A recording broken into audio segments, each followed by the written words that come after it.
We might not have condemned Russia, but we haven't endorsed Russia's action. The Prime Minister had visited Russia, his first bilateral visit abroad after getting elected for the third time.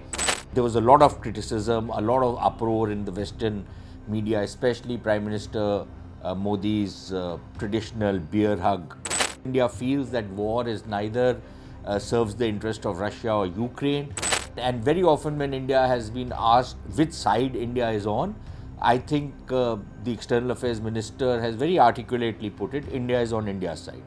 His visit to Moscow earlier and now his visit to Kyiv is, in a sense, is a bit of a tightrope, diplomatic tightrope walking.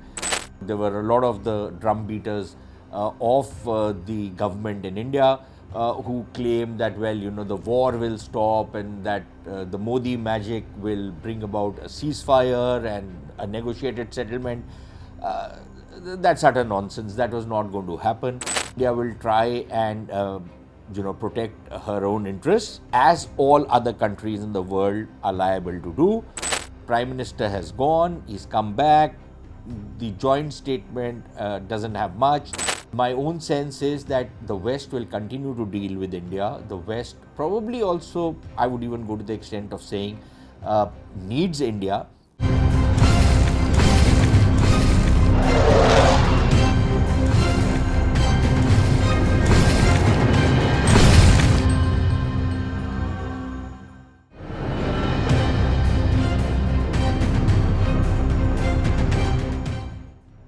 Prime Minister Modi's visit to Ukraine has caused a bit of a flutter, but frankly speaking, to some extent it's been overhyped and to some extent it's been underplayed, depending on which side of the fence people are, not just in India but also outside India. Now, there has been a lot of criticism coming India's way, especially from the West. Western media, think tanks, some of their governments, some openly, some more under the surface, about India continuing its relationship with Russia and trying to walk that fine line between Russia and Ukraine, not openly coming out and condemning the war that Russia has imposed on Ukraine. But also not going against Russia. And India incidentally has never endorsed the war, and I think that is important. We might not have condemned Russia, but we haven't endorsed Russia's action. There is one view in India that Russia was, in a sense, pushed into this war, and there is another view in India which does not agree with the first view. So that's been happening, and it's under that backdrop that the Prime Minister had visited Russia, his first bilateral visit abroad after getting elected for the third time. And then there was a lot of criticism, a lot of uproar in the Western media, especially Prime Minister Modi's traditional beer hug diplomacy, and that came under a lot of criticism. As Foreign Minister, External Affairs Minister Dr. Jaishankar said, this is part of our culture, this is the way we meet and greet people. The West might have a different culture. So I don't think there was anything really extraordinary about the Prime Minister hugging President Putin. He has done it to many other leaders. And incidentally, during his visit to Ukraine, we saw the same traditional or trademark beer hug with the Ukrainian President Zelensky. But of course, there was a lot of criticism in the West. And of course, the drum beaters of the West in India also took pot shots at the Prime Minister. Now, it's under that backdrop that there was this thing that the Prime Minister will be visiting Ukraine as well. And there were a lot of eyebrows being raised that India had maintained a very close relationship with Russia, but as far as Ukraine was concerned, we were not taking a very clear position. Actually, India's position has always been very clear. India is is not in favor of the war, because India feels that war is neither serves the interest of Russia or Ukraine, or the larger strategic objectives of the Western powers, and certainly it muddies the strategic scenario for India. Now, that has been India's position.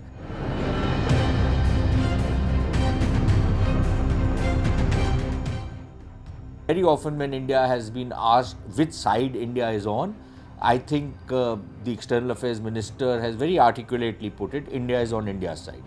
And the Prime Minister, of course, went a step further and said, well, India is on the side of peace, India is on the side of dialogue, we would like this war to end as soon as possible. We would do whatever is in our power to forward some kind of a peace dialogue, some kind of negotiated settlement to this entire dispute. And that has been India's position ever since this conflict started. In fact, that has been India's position even when problems between Russia and Ukraine really started around 2014, almost 10 years back.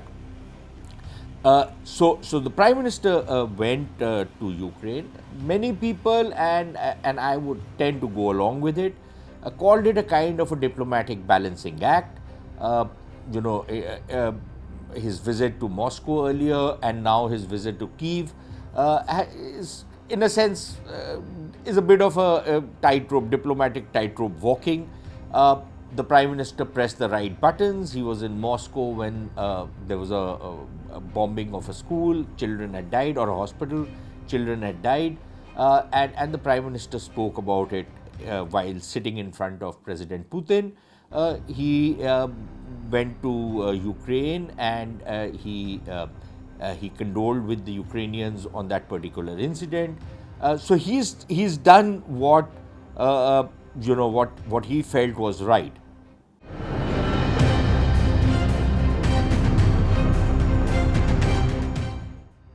But if you look at what were the outcomes from this particular visit, frankly, there were no real earth-shattering kind of outcomes that were going to come out.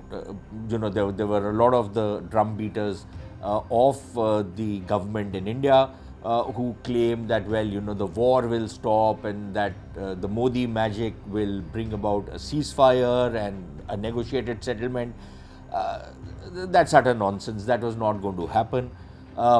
And of course, if anybody in the West anybody in the West had expected that Mr. Modi will go to Ukraine and then make a switch in India's policy of, in a sense, being equidistant between Russia and Ukraine in this particular matter, even that's not going to happen.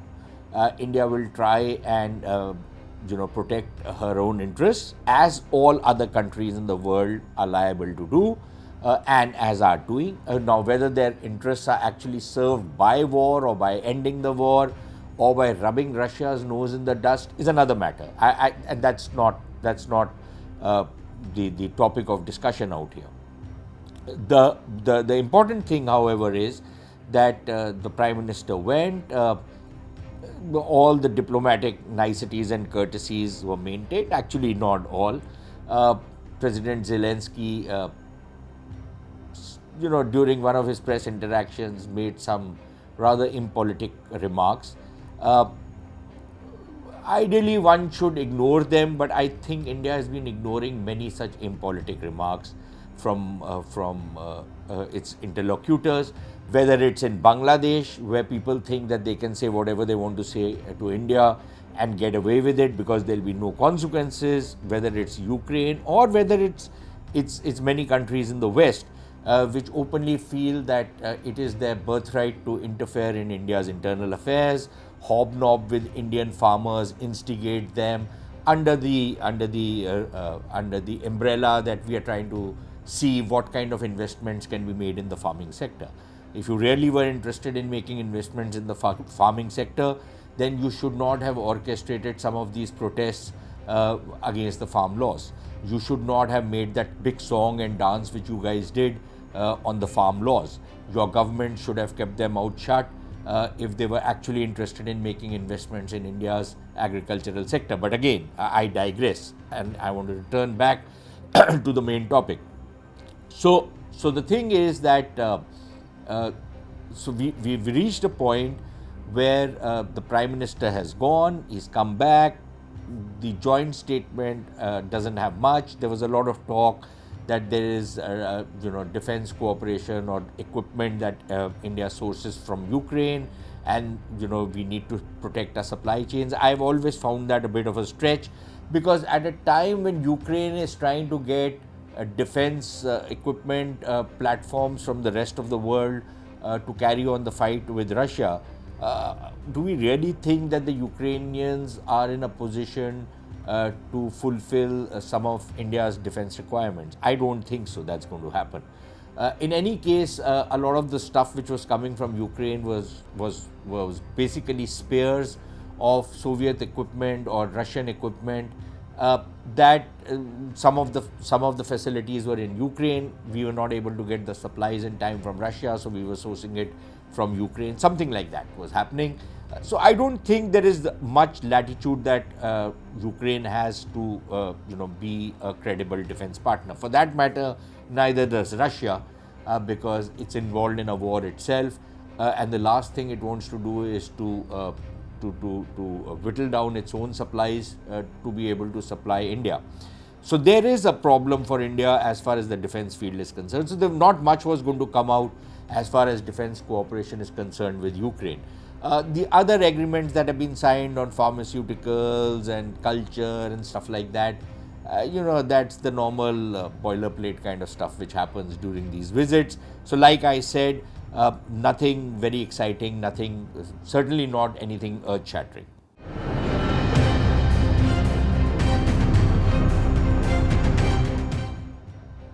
The Prime Minister said the right things on ushering in peace, but the problem is that I don't think either side is, at least the two protagonists, are really interested in any kind of a peace move right now, a serious peace move.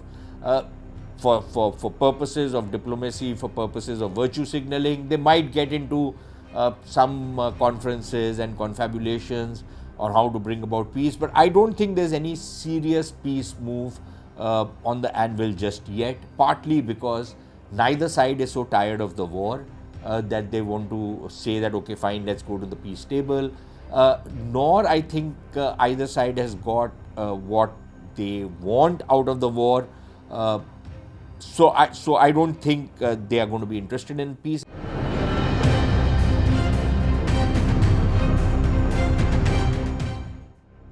The backers of some of the countries, especially Ukraine, which is only able to fight this war because of the massive amounts of assistance it's getting from Western countries. I don't think the Western countries are interested in an end to this war, certainly not on terms that might be in Russia's favor. So the war is not going to end, and simply because India says that, look, guys, everybody is hurting from this war. It's having a global impact, and it's about time you stop. I don't think that's going to be a good enough reason for people to stop fighting. I think we need to be realistic. We simply do not have that weight in the world just yet, where we can say that, look, because we are hurting, you guys need to stop the war. That's not going to happen. So this whole ceasefire business was never going to happen. Yes, there has been some talk that India might host another conference, international conference, on the Russia-Ukraine conflict to try and bridge the divides and bring both sides to the table. Maybe it will happen, maybe it won't happen. But wars come to an end when people are either tired of fighting or one side has achieved such overwhelming superiority and dominance that the other side is forced to sue for peace, and that is not happening just yet.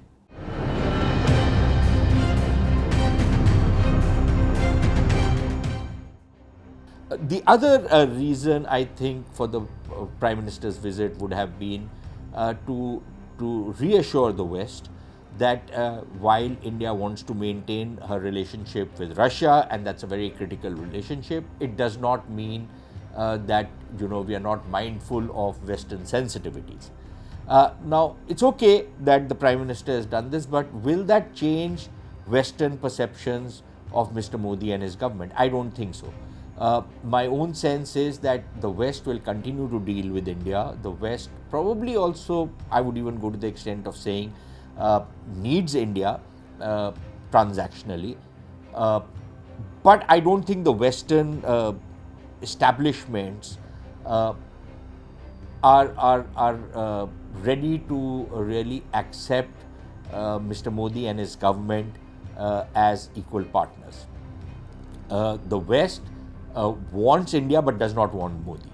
And frankly, over the last few years, we've seen that they've tried various antics to try and make sure that this government, they can see the back of the current dispensation in India.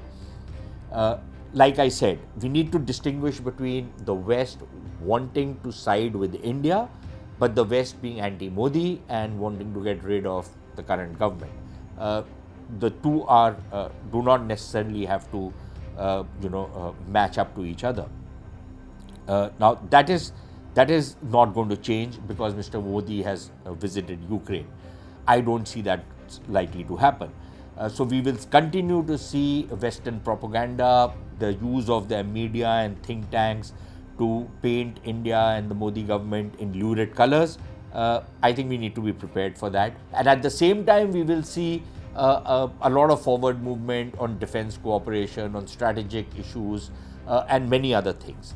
So these two things are going to move in parallel. How we handle that will be a test of our own diplomacy, of our own politics, and our own sense and sensibilities. But we'll have to wait and see how that plays out.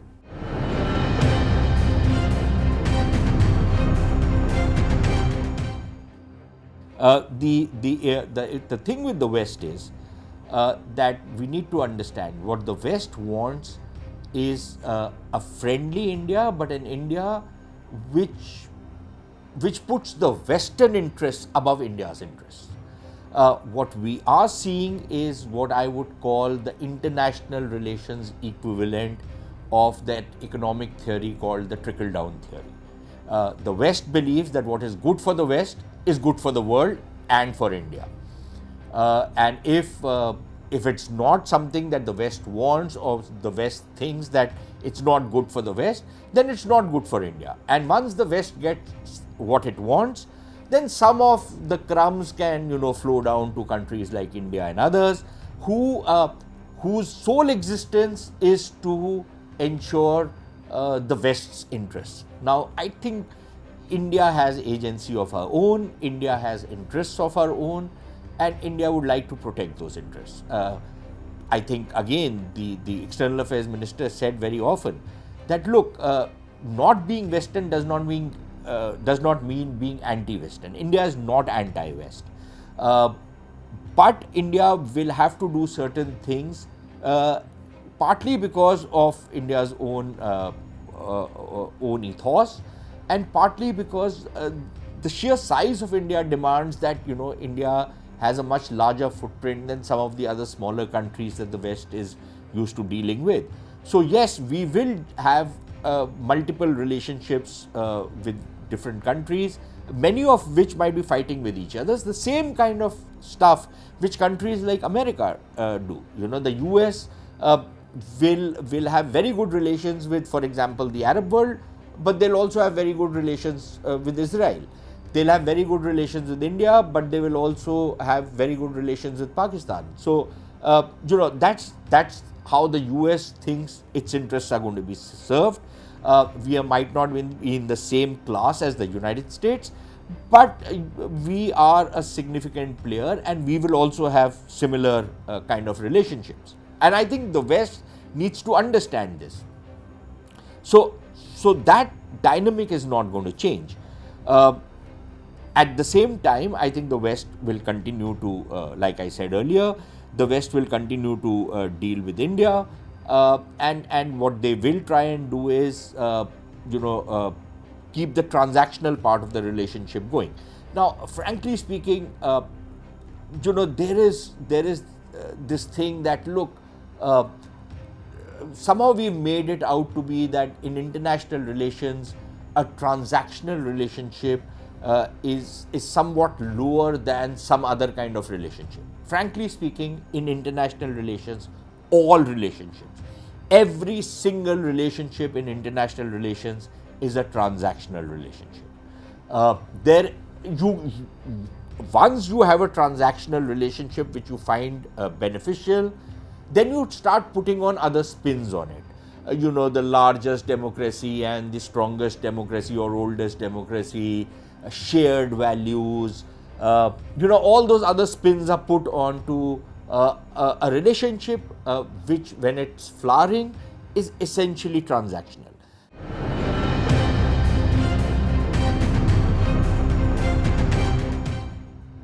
India was a democracy since 1947. Pakistan has not been a democracy since 1947. The Americans never let democracy come into the way when they were dealing between India and Pakistan before this century, really. They were, Pakistan was their most favored ally, most allied ally, give it whatever term you want to give it. It was the worst kind of dictatorship. It was a semi-theocracy. It had an abysmal human rights record. It was involved in genocide in East Pakistan. All kinds of things they've done. And yet the Americans cuddled the Pakistanis. They loved them. They still do. And that time democracy never came into the picture. The American or the Western media houses and others keep taking pot shots in India, the decline or the backsliding of democracy in India. How many times have you heard them talk about what's happening in Pakistan, the kind of muzzling of the media, the way the internet is being shut down, a China kind of firewall is being put in place, social media, organizations like Twitter and others have been completely, blocked. All kinds of things are happening. How many times have you heard the American State Department or others come out and talk about it? We've just had a story being published of transnational repression, where people from the ISI are calling up a Pakistani origin guy from Australia. They've kidnapped his brother. They are threatening him. And when the State Department spokesperson is asked about this, he says, well, we don't comment on individual cases. Yes, they will comment on individual cases when it's India, but they will not comment on individual cases when it's Pakistan. So remember one thing: all relationships are transactional, and I think it is the intellectual failure in India when we try and put any relationship above a transactional relationship. Our relationship with the American is a very beneficial one, with the West is very beneficial, but it is essentially transactional. There is commerce involved, there is strategic interests which are converging, and as long as those strategic interests are converging, we will have a good relationship. That does not mean that we'll become enemies when those strategic relations stop converging. But yes, we will have a much better relationship now at this point in time because our interests are converging. When they don't, we will probably go our own ways. We'll keep dealing with each other. But that's about it. And I think we need to be realistic about it. Now, in India, there is this whole nonsense that people spout, especially in the media and other places, that we have some kind of a different, the most pivotal relationship in the world is with the United States. No, it's not. It's there as long as it serves our interests with each other. After that, we will see when we come to that point. So I think we need to be realistic. Let's talk about Britain and the United States. Britain is what, a third world country, right? In the Western world. Britain finds its relevance because of its close relationship with the United States. It's a transactional relationship. For Britain, its relevance in the world, it gets its nostalgia of being a global superpower way back about 100 years back. that nostalgia of colonialism comes back to Britain simply because of its close relationship with the United States. Otherwise, who cares about Britain anymore? It's the same thing with many other countries. So, if we are going to have a transactional relationship with the West, why not? And yes, even with Russia, at the end of the day, it will be a transactional relationship. And there's nothing wrong in having a transactional relationship, but this whole these taglines that we put on comprehensive strategic partnership, then special comprehensive strategic, I don't know what all of the new jargons are used. That's just jargon. At the end of the day, it is how each country serves each other's interests. And as far as India is concerned, Russia serves India's interest, just as probably India serves Russia's interest, some of it commercial, some of it strategic, and it's the same thing vice versa. To that extent, we will maintain that relationship. So I think this whole visit of the Prime Minister to Ukraine needs to be put in that perspective. Everything else is just noise.